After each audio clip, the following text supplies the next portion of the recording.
got a stern chin, and that nigga chin is rich. She might be cute, but that chin look like it. You know, her chin game is real. I bet she could take one on the chin. I bet when you say she got nuts on her chin, it must be Christmas. She got a neck.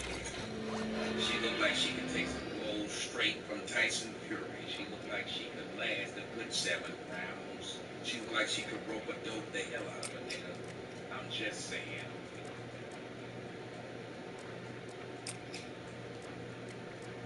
Dr. Dre married a whole Pez dispenser. That's what it looked like. It looked like he's gonna drop some delicious candy any minute now. If she just opened her mouth up, y'all have a good Christmas.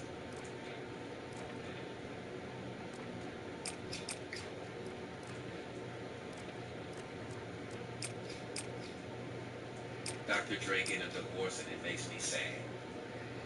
Not because he get a divorce, but this nigga might lose $800 million. Damn, let's break some news.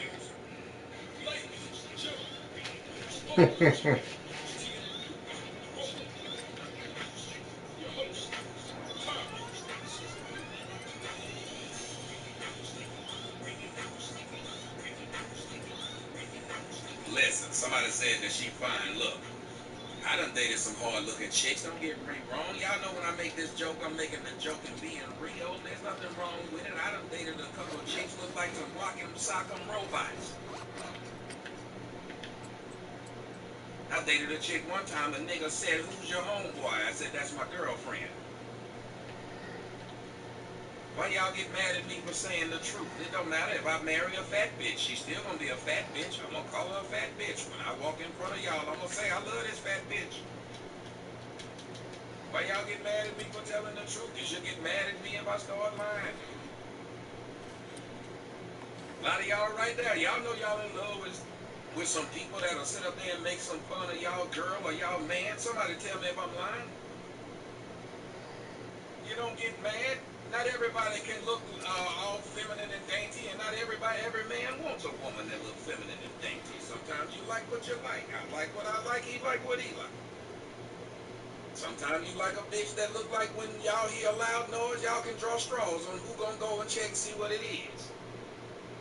I like a bitch like that. I checked the last time, baby. It's your turn.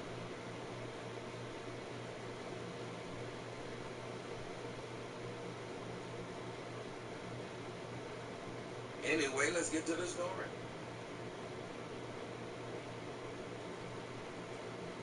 Y'all take stuff too seriously.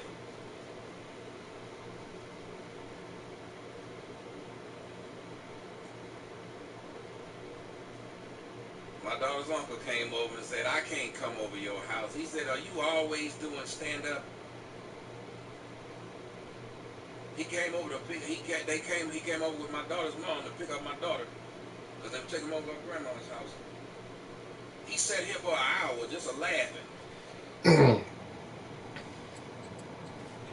He said, "Is he always like this?" My daughter said, "Mm-hmm." I try to make you laugh. You come around me, I'm gonna give you a laugh.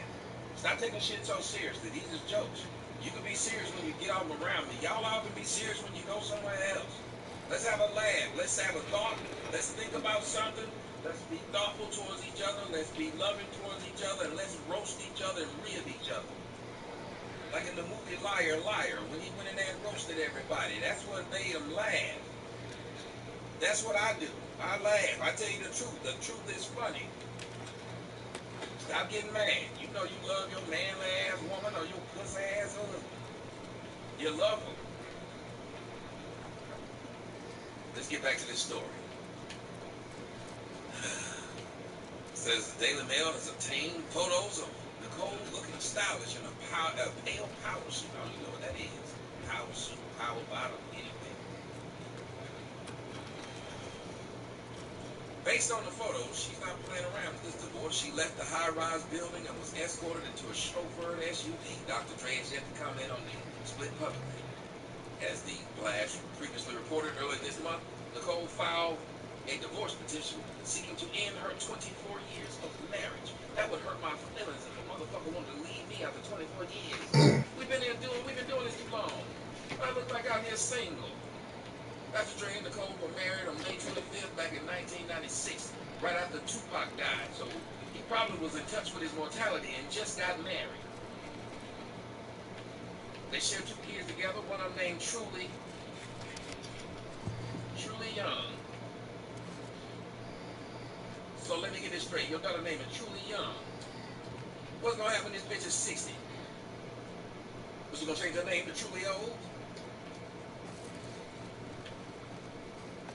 And a son named Truist.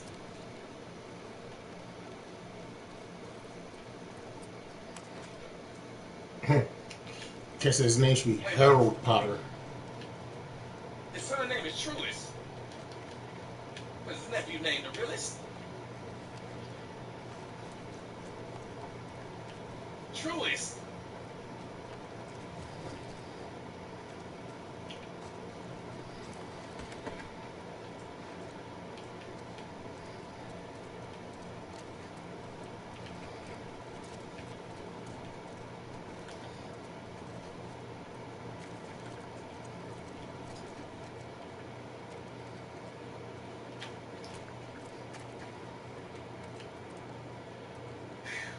Showed no sign of trouble in the months prior. Back in February, the two walked the red carpet together at the Tom Ford AW20 show. Dr. Dre and Nicole held hands while posing for the cameras. The two have maintained a solid relationship for decades. The divorce comes as Dre has started making headlines after being seen in the studio with Kanye West and Snoop Dogg.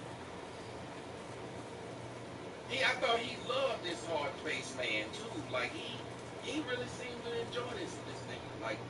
I don't understand this. Dr. Dre, this dude seems to really get along. Look at him. He seemed like a nice guy. I'm confused. The two are set to split a $60 million real estate portfolio. Back in 2014, Dr. Dre and Nicole purchased Tom Brady's 5-bedroom, 9-bathroom. Damn. Why you gotta piss so much, Tom? Anything in here? Just Halloween stuff. Shouldn't you have more bedrooms? Maybe I got it wrong.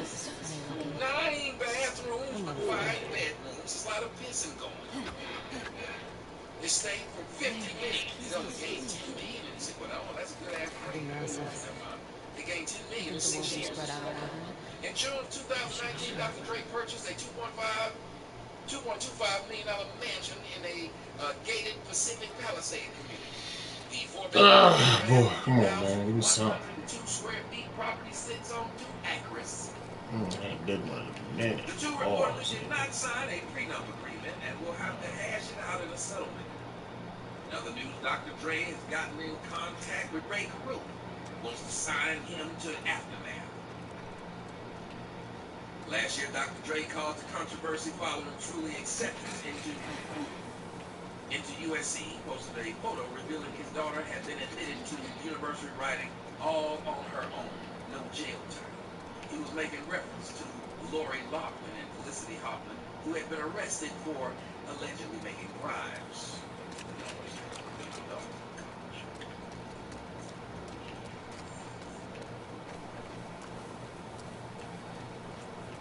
So he's making the problem. All that Beats money came while he was married. All that aftermath money came while he was married. The problem is he made the bulk of his fortune. You can finish the sentence. While he was married. So in California, which is where she's gonna file this, she is entitled to half all time. How you want to go? Let's see.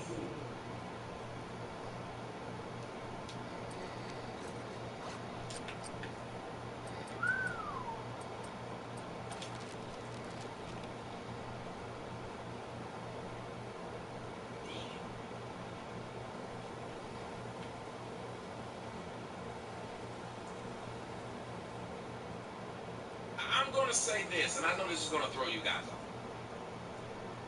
I've seen women just being good women help men get what it is that they get. If you have a good woman by your side, and I don't know if there's any men out there who have a good woman by your side, I know my empire would be bigger than it is if I had a good woman by my side. Just, one that doesn't cause you stress. They allow you to do whatever it is you do. Because when you do have a good woman at home, it does allow you to concentrate on your job. I'm not going to deny the other half of that union. If that woman is making it easier for you to do what it is you do, it makes you want to go do it. A good woman is a good woman is priceless. I'm not gonna say any crap. I can't do it. Somebody said she was a lawyer. I can't say any crap. While being with this man, this man was able to do a lot. And if you gained all that while being with that woman, we don't know the reason why she's getting a divorce. She raises children. They seem like good kids. I don't know. Yes, that's his daughter. I don't know. It's hard for me to go against that. It's hard for me to go against, to split it with that woman who's been with him 24 years.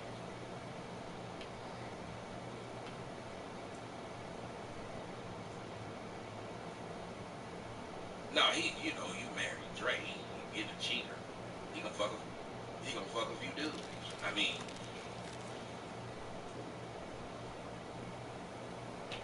we don't know what was going on inside of them walls. Let me tell you what I hope. I hope they can work it out. Just get them a deal like, Will Smith and his wife has. Will Smith's wife is allowed to sleep with young men, and Will Smith is allowed to sleep with young men.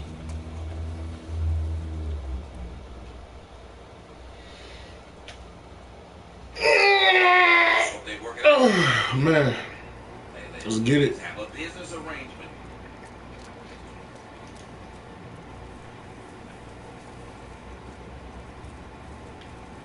That's just me. I'm tired of seeing people that are divorced. I'm now afraid of divorce. I'm afraid of it.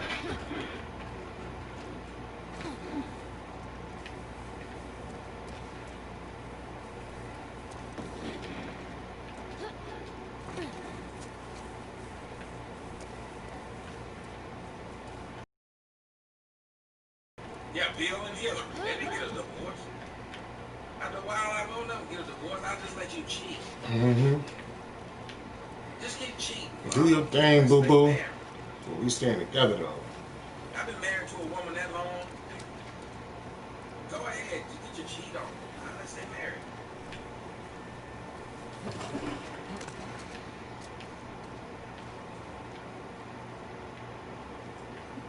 I guess trade date on their wifey's payday.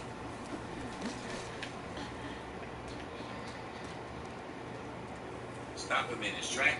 Show him that she is ruthless. Yo, Dre, what's up? Well, you should have known by now. Stop him in his tracks. Show him that he is ruthless. Yo, Dre, what's up? Well, you should know by now.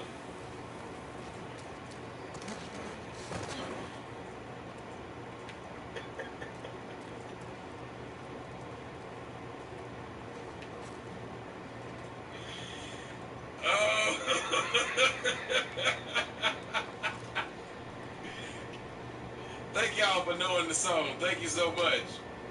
Yo, Dre, what's up? That's what the judge gonna say.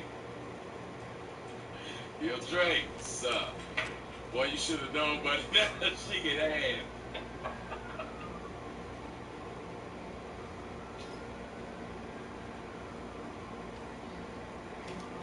Time to pay the piper and let the real shit provoke. See, you is gonna be broke through this divorce, and I hope that your fans understand when you're thinking about spraying me. The same bitch that you laying with paying me. Motherfuck Dre, motherfuck Snoop, motherfuck Death Row. I'm gonna try to fuck your old hoe, cause this is the season to let the real motherfucking G's in. Oh! That's stop a minute. Tracks show you that I am ruthless on your track. So.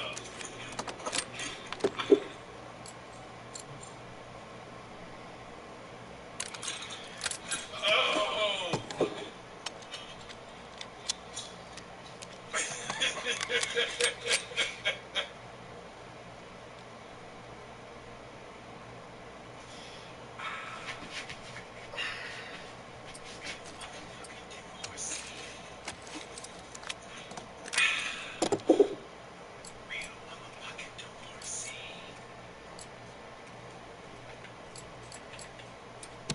This is not funny, but I'm just saying, cause y'all know I'm not for these marriages and they take it half like this. It just, it isn't right. But we don't know, and he knew the law. The law says this woman is gonna get half. She has children. She put up with a lot. Sometimes you gotta pay to get away.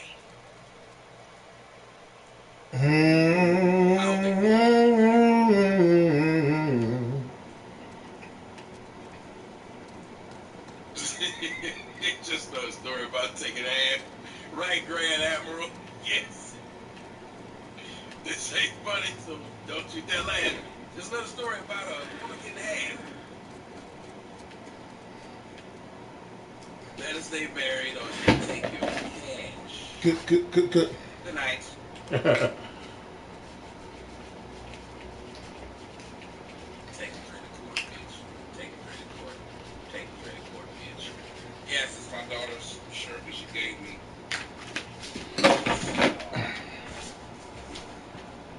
I want to end this, and I think I may come back, but I want to end this right now because I gotta do things I like eat. But I want to thank you guys for listening to me, putting up with me.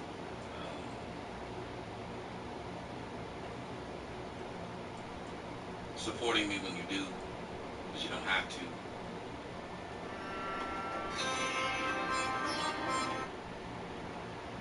And they knew. There was a young man who said, though, it seems that I know that I know. What I would like to see is the eye that knows me when I know that I know that I know. See? And this is the human problem. We know that we know. And so there came a point in our evolution when we didn't guide life by distrusting our instincts. And had to think about it, and had to purposely arrange and discipline and push our lives around in accordance with foresight and words and systems of symbols, accountancy, calculation, and so on. And then we worry. Once you start thinking about things, you worry as to whether you've thought enough. Did you really take all the details into consideration? Was every fact properly reviewed? And by Jove, the more you think about it, the more you realize that you really couldn't take everything into consideration, because all the variables in any human decision are incalculable.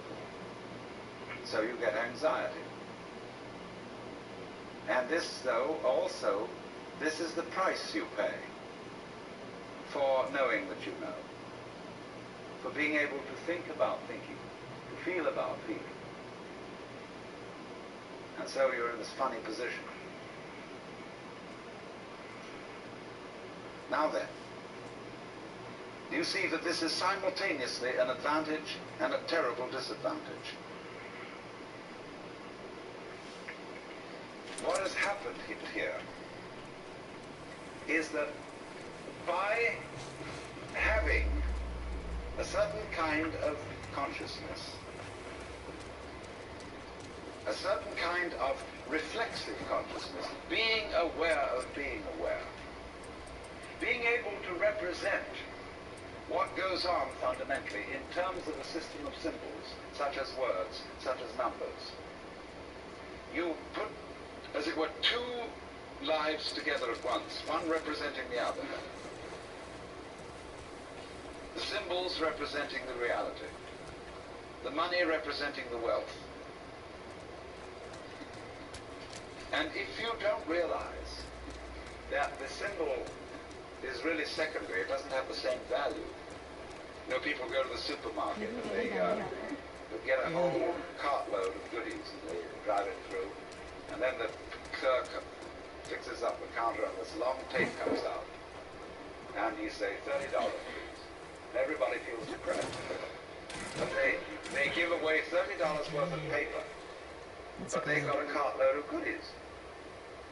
They don't think about that. They think they just lost $30. But you got the real wealth in the car. All you parted with was the paper. Because the paper, in our system, becomes more valuable than the wealth. It represents power, potentiality, whereas the wealth, they go, well, that's just necessary. You've got to eat. Well, I mean, that's to be really mixed up. You want to be here, then you don't want to be here. So, Fucking trees. Those with scars on their beginning. if you awaken from this illusion, and you understand that black implies white, self implies other, life implies death, or shall I say, death implies life.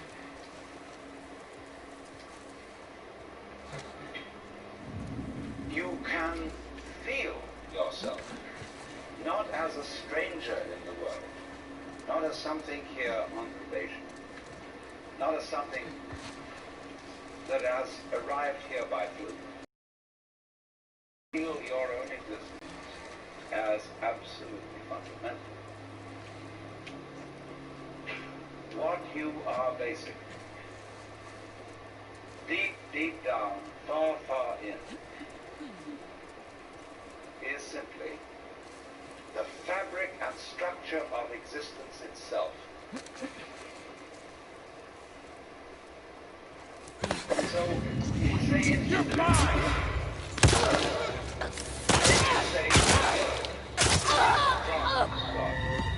God is not something in Hindu mythology with a white beard that sits on a throne and that has royal prerogatives. God in Indian mythology is the self, Sat Chidananda, which means Sat, that which is, Chit, that which is consciousness, that which is Ananda is bliss. And in other words, it means that what exists itself is it is the plenum, the fullness of total joy. Wow, we. And all those stars, if you look out in the sky, is a firework display like you see on the 4th of July, which is a great occasion for celebration, the universal celebration. It's a fireworks show to celebrate.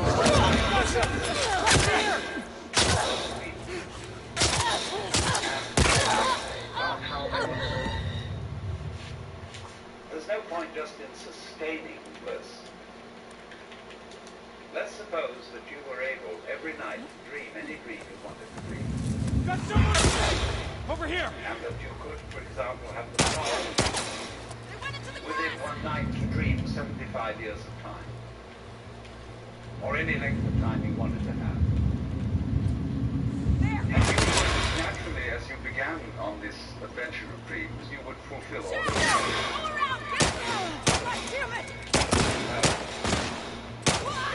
She's down.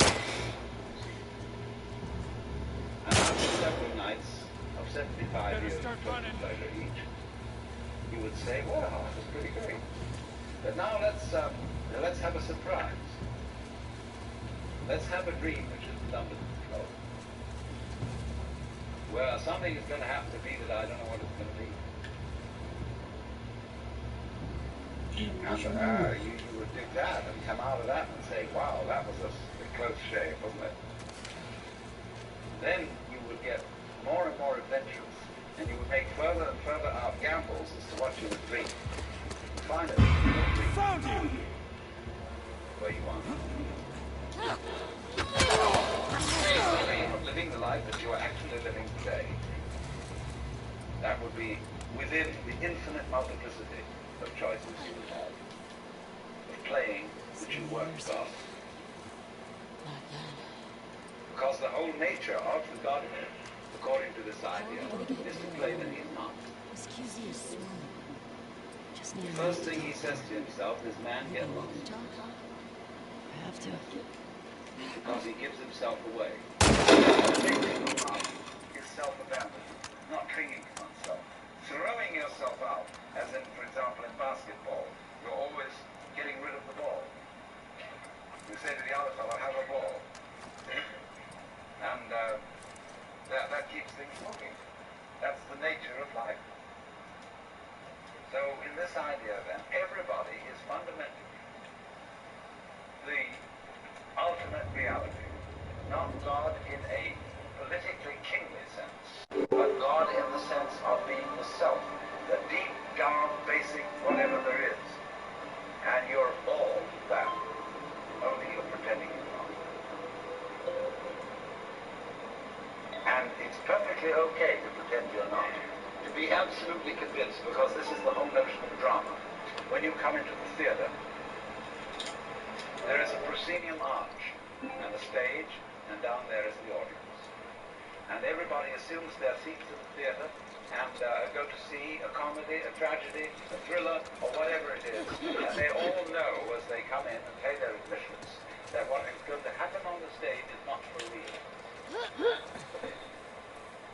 But the actors have a conspiracy against it, because they're going to try and persuade the audience that what is happening on the stage is for real. They want to get everybody sitting on the edge of their chairs. They want to get them terrified or crying or laughing. Absolutely captivated by the drama. And if a skillful human actor can take in an audience and make people cry, think what the cosmic actor can do. Why, he can take himself in completely. He can play so much for real that he really believes it is. Like you sitting in this room, you think you're really here. Why, you've persuaded yourself that way. You've acted it so damn well that you know this is the real world. But you're playing it. It's because the audience and the actor is one. Because behind the stage there's the green room. Off-scene. Obscene. Where the actors take off their masks. You know that the word person means mask. The persona, which is the mask worn by actors in Greco-Roman drama, because it has a megaphone-type mouth which throws the sound out in an open-air theater. So through sona, what the sound comes through, that's the mask. How to be a real person, how to be a genuine fake. A mask. So the dramatis personae at the beginning of a play is the list of masks that the actors will wear. And so in the course of forgetting that this life is a drama, the word for the role, the word for the mask, has come to mean who you are genuinely. The person. The proper person. Incidentally, the word person is derived from the word person. Person of the village. Person around town, parson. It's funny. So anyway then, this is the drama. I'm not trying to sell you on this idea in the sense of converting you to it. I want you to play with it. I want you to think of its possibilities. I'm not trying to prove it. I'm just putting it forward as a possibility of life to think about.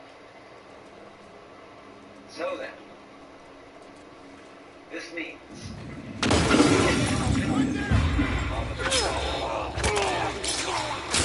mechanical world, a democratic God. The life you're living is what you want. Only you don't admit it, because you want to play the game that has happened to you. Now that I got mixed up in squad, I had a father who got hot cancer, and because he got mixed up, he was just a horny old man.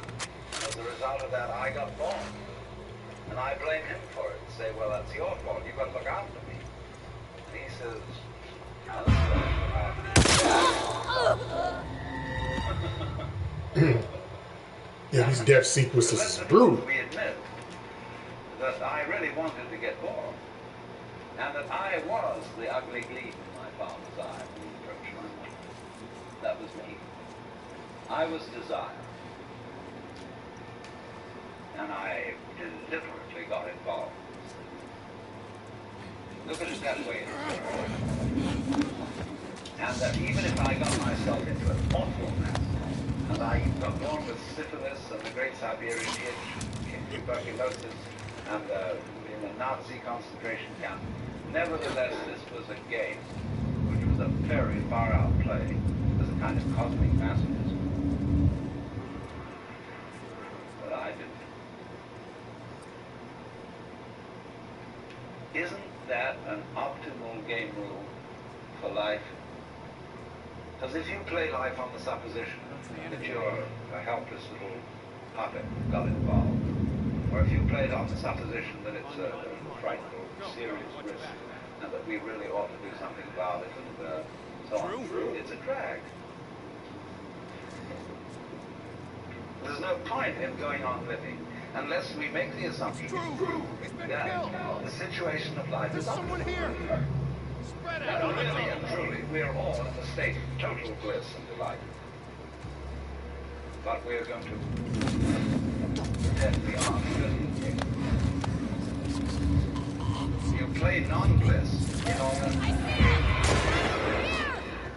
And you can go as far out as non-bliss as you want to go. And when you wake up, it'll be great. You know, you can slam yourself on the head with a hammer because it's so nice when you stop. And it makes you realize how great things are when you forget to do that. And that's just like there's no back of there. Simply fundamental. So, here's the drama. My metaphysics perfectly are that there is the central self. You could call it God, you can call it anything you like. And it's all of us. She's pinned down! It's playing all the parts of all beings whatsoever. And it's playing the game of hide and seek with itself. It gets lost, gets involved, but in the Low end, ass energy. it always wakes up and comes back to itself. And when you're ready to wake up, you're going to wake up.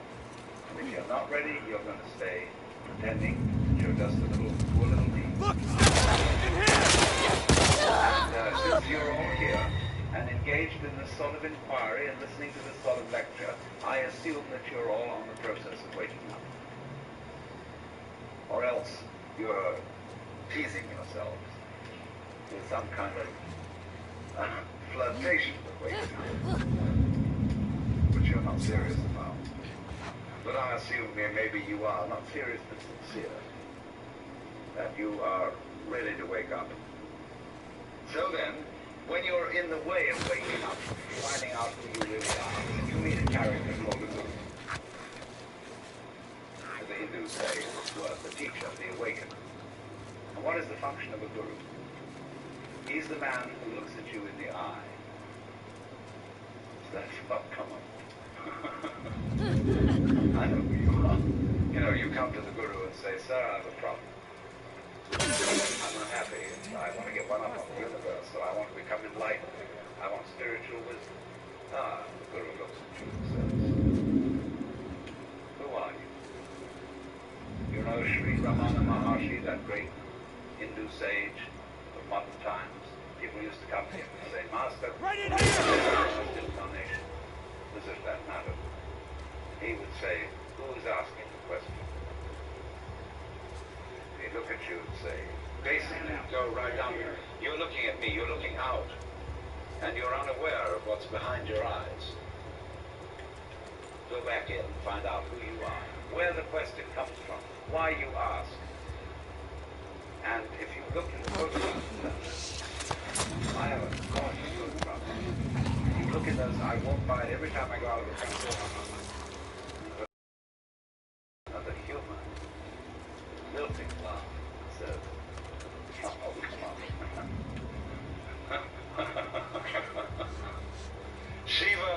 recognize you. When you come to my door and you say, I'm so-and-so, I say, ha ha, what a funny way God has come on today.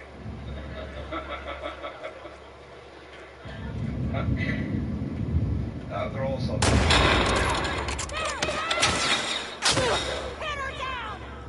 say, well, we're going to put you through the mill. And the reason they do that is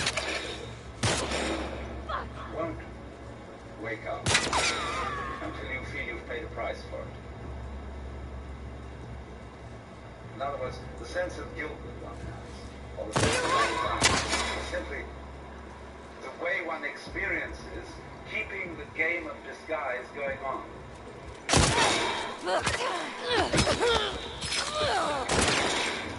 you say, I feel guilty, Christianity makes you feel guilty for existing. That somehow, the very fact that you exist is an affront. You are a fallen human being.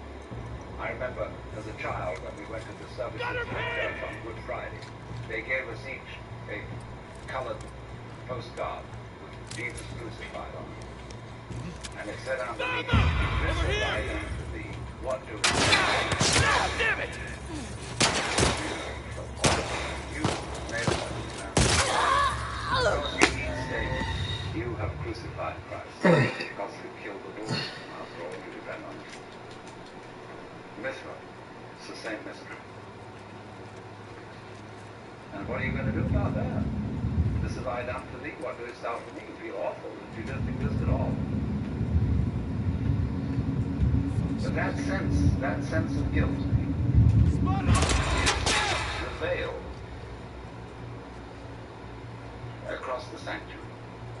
Don't you dare. In all mysteries, when you're going to be initiated, somebody saying, you've got to fulfill this requirement, this requirement, this requirement, then we'll let you in. So you go through the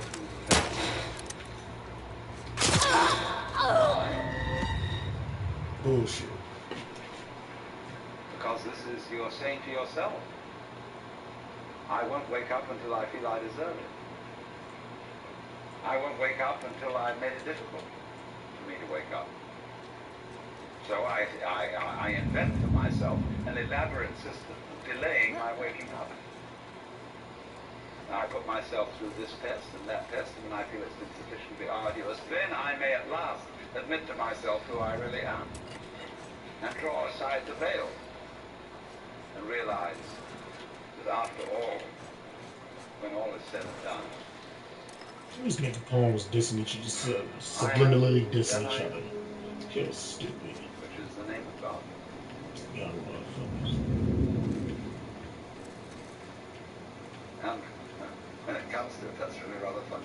They say in Zen, when you attain Satori, nothing is left you at that moment but to have a good laugh.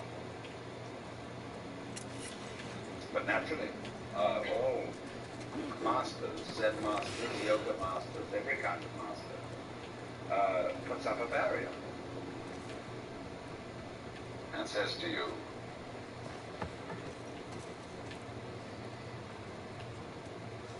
you simply plays your own game.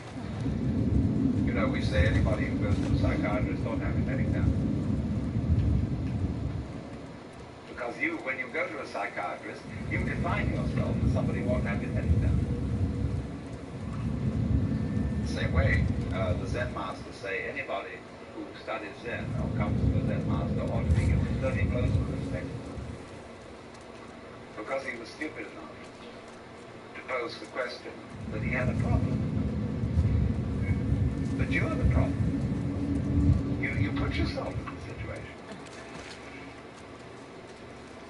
So it's a question fundamentally. Do you define yourself as a victim of the world or as the world? You can define yourself. You see, if you identify you with what you call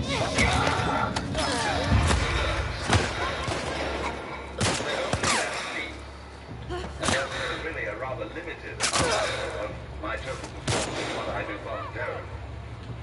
find yourself as the victim in the game. And so you were able to feel that life was a trap.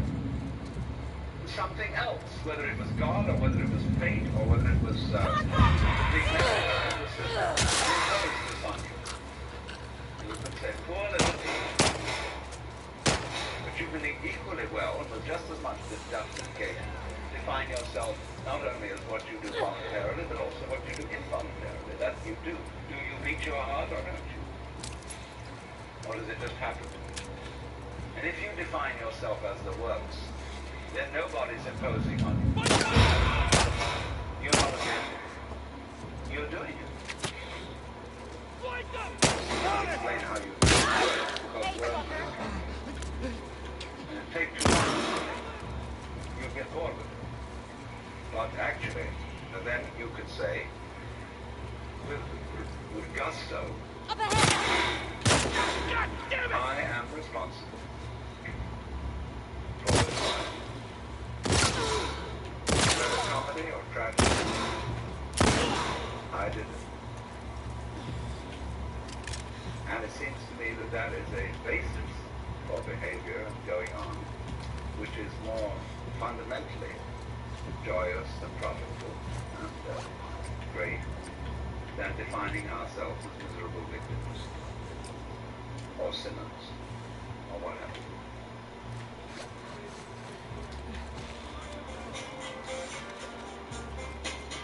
Out of Your Mind now continues with the next lecture from the Nature of Consciousness lecture series.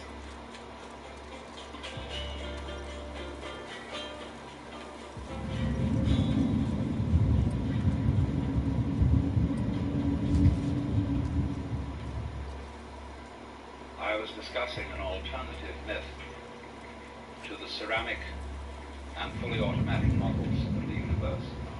I'll call it dramatic myth. The idea that life as we experience is a big act, and that this big act is the player. And the player,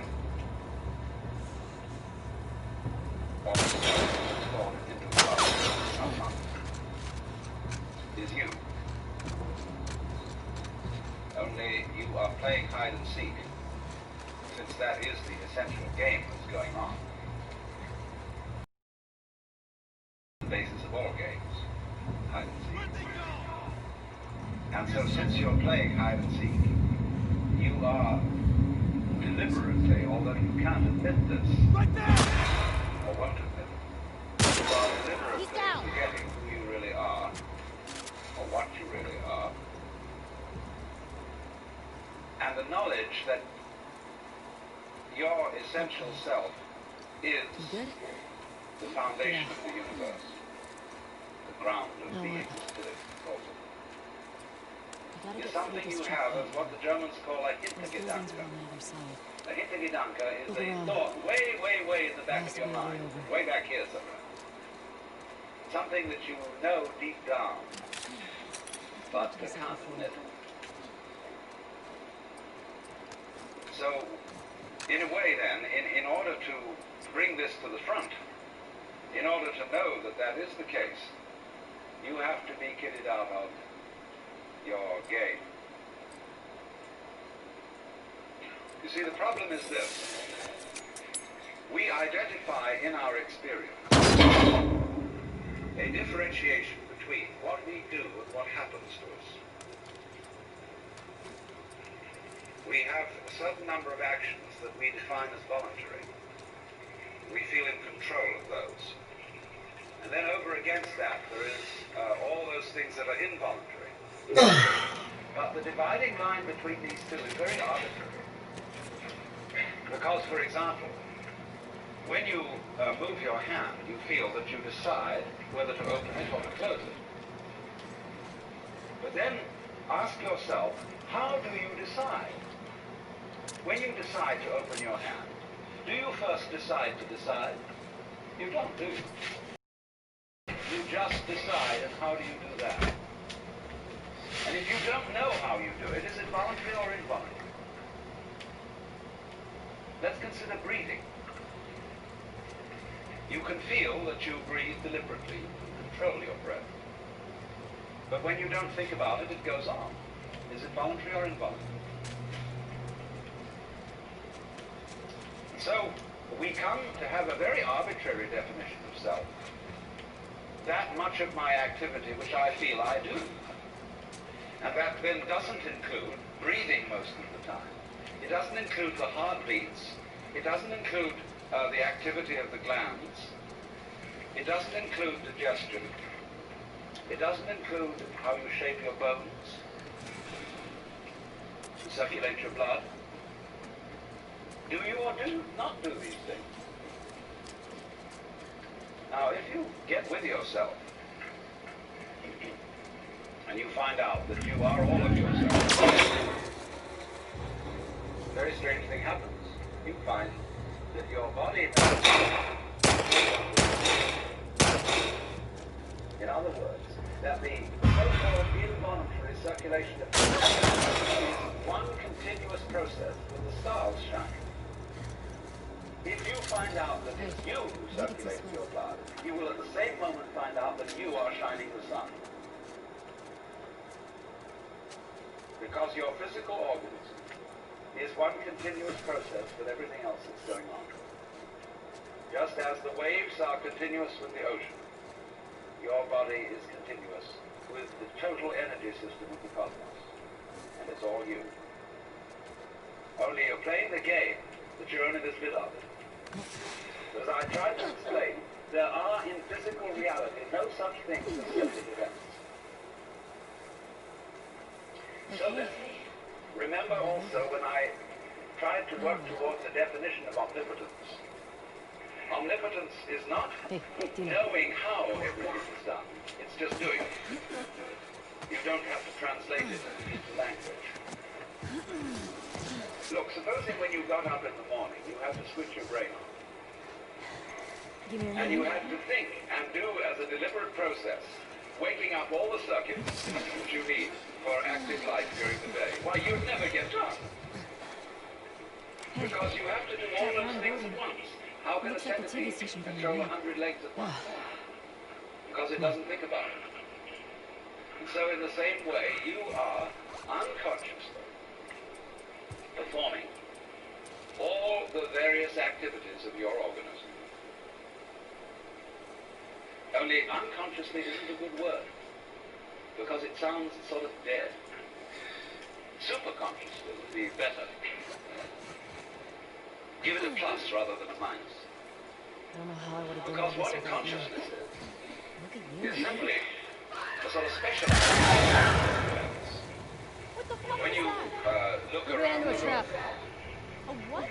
you Explosive are traps. conscious of as much as you could notice. Watch where you're walking. And you see an enormous number of things which you don't notice. If, for example, I look at a girl here and somebody asks me later, what was she wearing? I may not know, although I've seen, because I didn't attend.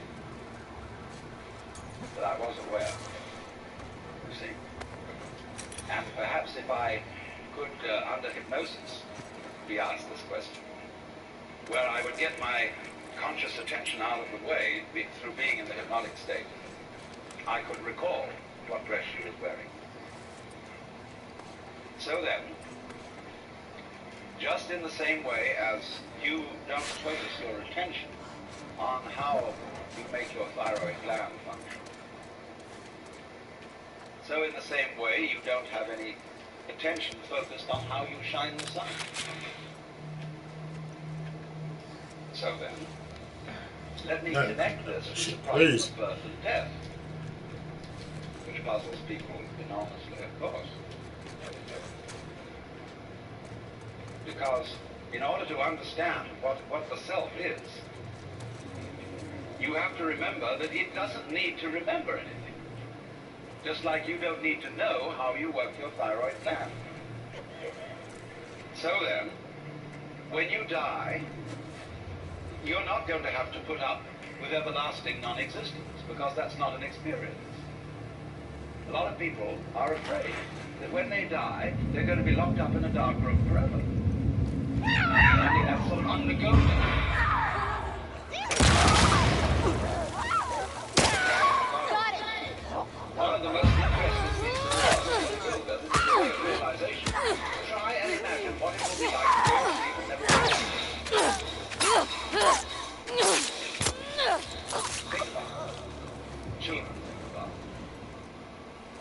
great wonders of life.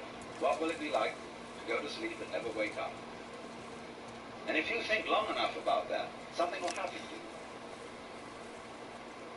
You will find out, among other things, that it'll pose the next question to you. What was it like to wake up after having never gone to sleep? That was when you were born.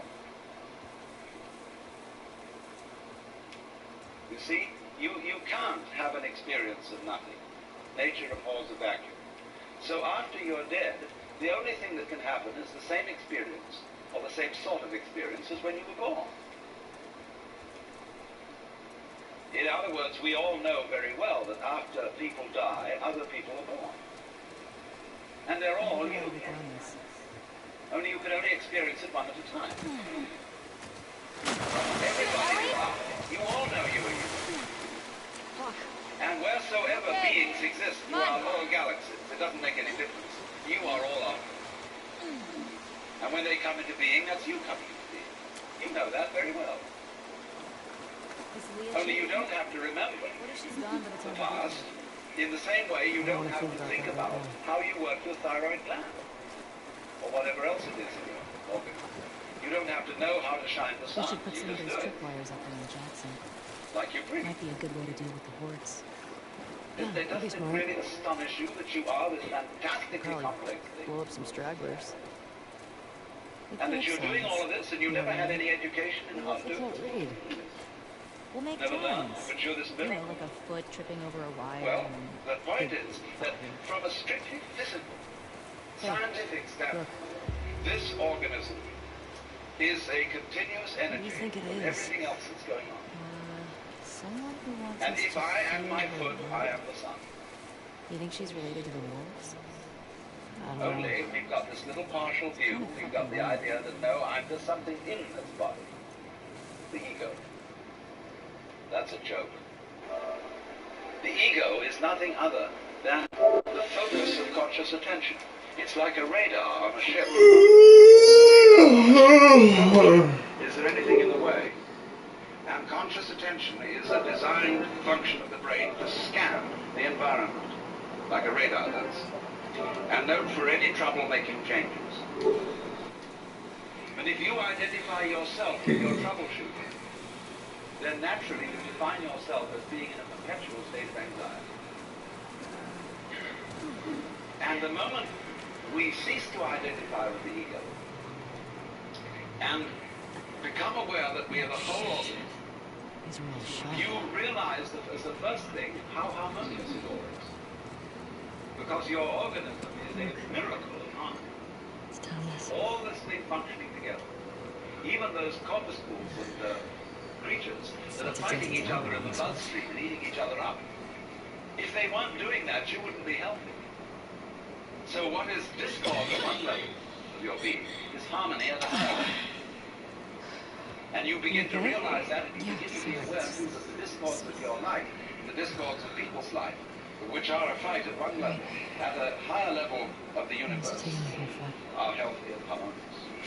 You good to keep going? And you suddenly realize that everything that you are and do is at that level as magnificent and as free of any blemish as the patterns in waves.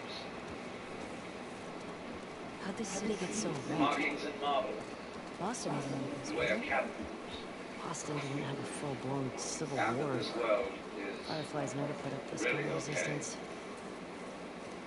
Can't be anything else, because otherwise it doesn't exist. No. But the reality underneath how it should be physical felt. existence, or which really is physical existence, because in my philosophy there's no difference See the between TV the physical station? and the spiritual. These are absolutely out-of-date categories. it's that way. It's all process. It isn't stuff. Oh, On the one hand, and bodies. form on the other. It's just, it is pattern. Life is pattern. It is a I'm talking dance about of it energy. this way. So I will never invoke spooky knowledge. That is to say that I've had a private revelation, or that I have sensory vibrations going on a plane which you don't know. Everything is standing right out in the open. It's just a question of how you look at it. Stop. Tripwire. So you do discover when you realize this the most extraordinary thing. Flabbergasted at whenever it happens to me. But some people He said, "What in the haberdasheries?" of the relationship with God, Haberdasheries. wherein God is a brilliant light, only somehow veiled, hiding underneath all these forms that you see as you look around. So far, so good. But the truth is funnier than that. It is that you are looking right at the brilliant light now. That the experience of ordinary everyday consciousness, pretending you're not it, that experience is exactly the same thing as it. There's no difference at all. And when you find that out, you laugh yourself silly. That's the great I discovery. bet it went from there. In other words, when you really start to see things, A solid barricade. and you look at an old paper cup, Okay, well, not going this and you way. go into the nature of what it is to see, what vision is, or what smell is, or what touch is, you realize that that vision of the paper cup is the brilliant light of the cosmos. Nothing could be brighter. 10,000 suns couldn't be brighter. Only they are hidden in the sense that all the points of the infinite light are so tiny, you can see them in the cup. They don't blow your eyes out. But it is actually, see, the source of all light is in the eye. If there were no eyes in this world, the sun would not be light. You That starts somewhere, bruh. Dang. in the same way, you, by virtue of having a soft skin, evoke hardness out of wood. Wood is only hard in relation to a soft skin. It's your eardrum that evokes noise out of the air. You, by being this organ, call into being the whole universe of light and color and hardness and heaviness and everything, you see? But in the mythologies we've sold ourselves on during the end of the 19th century, when people discovered how big the universe was, and that we live on a little planet in a solar system on the edge of the galaxy, which is a minor galaxy, everybody thought, we really aren't important after all. God isn't there and doesn't love us. Nature doesn't give us. And we put ourselves down, see? But actually, it's this little funny microbe, tiny thing, crawling on this little planet,